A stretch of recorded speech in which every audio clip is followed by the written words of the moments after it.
Ever looked at your painting and thought this was supposed to be loose and expressive, but now it just feels stiff and overworked? We've all been there.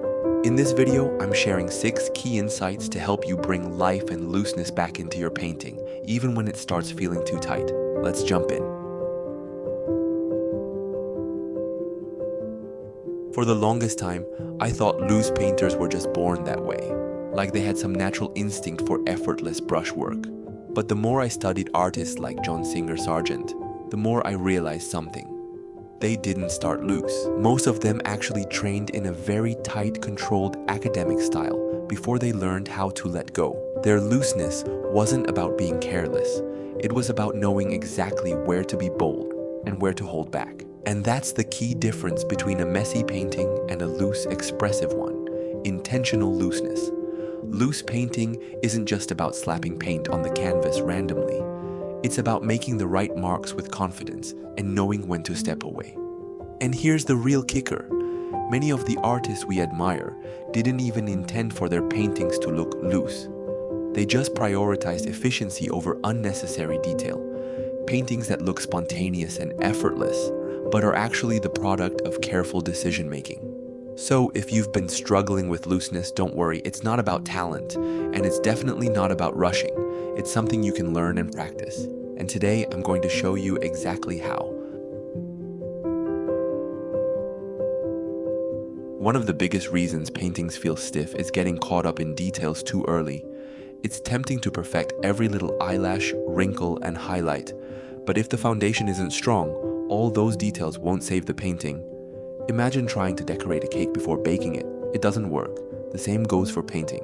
If you don't get the big shapes, values, and composition right first, the details won't matter. A great trick is to start with just 2 values, light and dark. Squint at your reference and block in the biggest shapes first. Once that's solid, you can refine it further with midtones and smaller details. But the structure needs to be there first. I also like to think of painting as sculpting. You don't start with tiny details. You first carve out the major forms, then refine from there. So next time you paint, challenge yourself to ignore small details for as long as possible. Your painting will feel more unified and natural. A common reason paintings lose their energy is that we get too absorbed in one area too soon. It's easy to focus on perfecting a single section while losing sight of how everything fits together. So here's a simple fix. Step back often. It sounds obvious, but it's one of the easiest ways to break the habit of overworking small areas. I like to place my easel a few feet away from my mixing palette, so every time I need more paint, I have to physically step back. This forces me to see the painting as a whole, instead of getting trapped in the details. Another great trick: use a mirror. Flipping your painting in a mirror instantly gives you fresh eyes. It's like seeing it for the first time. And you'll immediately notice stiff areas, weird proportions, or overworked spots that you wouldn't have caught otherwise. If you don't have a mirror nearby, even taking a quick photo of your painting and looking at it on your phone can help reset your perception. Sometimes the problem isn't in your painting, it's in how you're looking at it.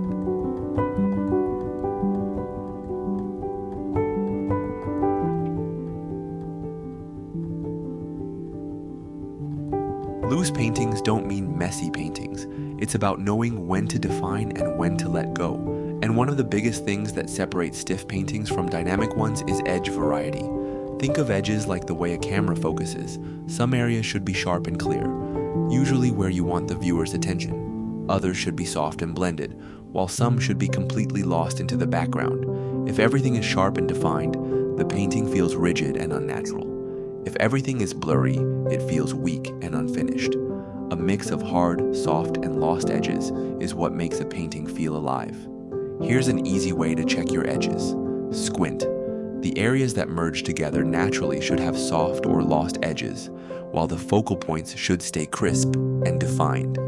A great spot for lost edges is in shadows, like where the hair meets the background or where a cheek fades into soft lighting. A common mistake is outlining everything too clearly, which flattens the painting. Letting some edges disappear adds depth and movement.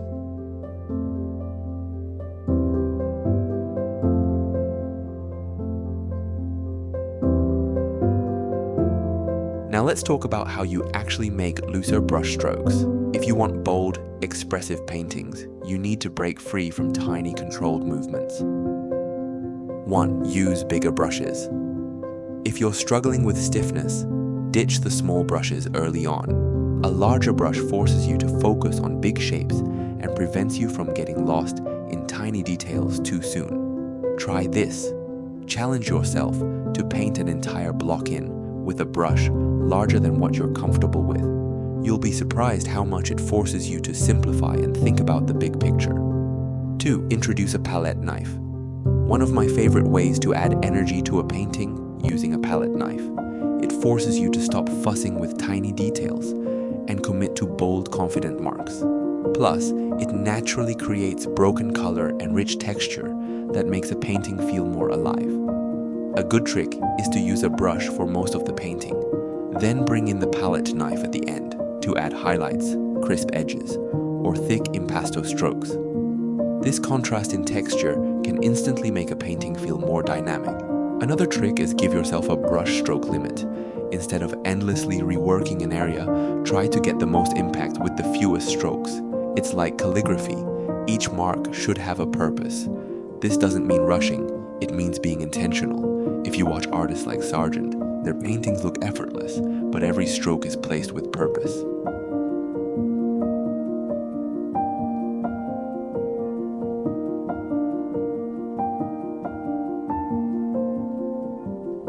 One of the hardest things about painting loosely is knowing when to stop.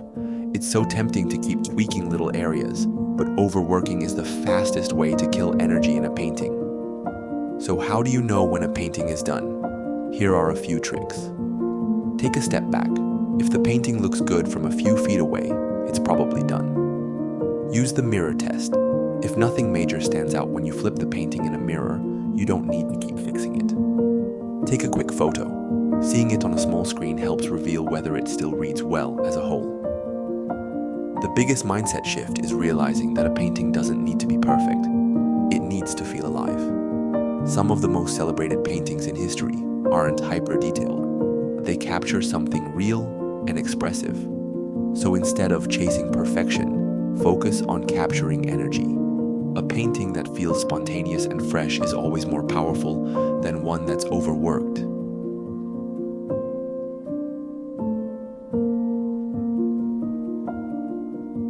Loosening up isn't about throwing technique out the window. It's about learning when to let go and trusting the process. Which of these tips do you struggle with the most? Drop a comment below. I'd love to hear your thoughts. And if you want more insights on expressive painting, don't forget to subscribe. Happy painting!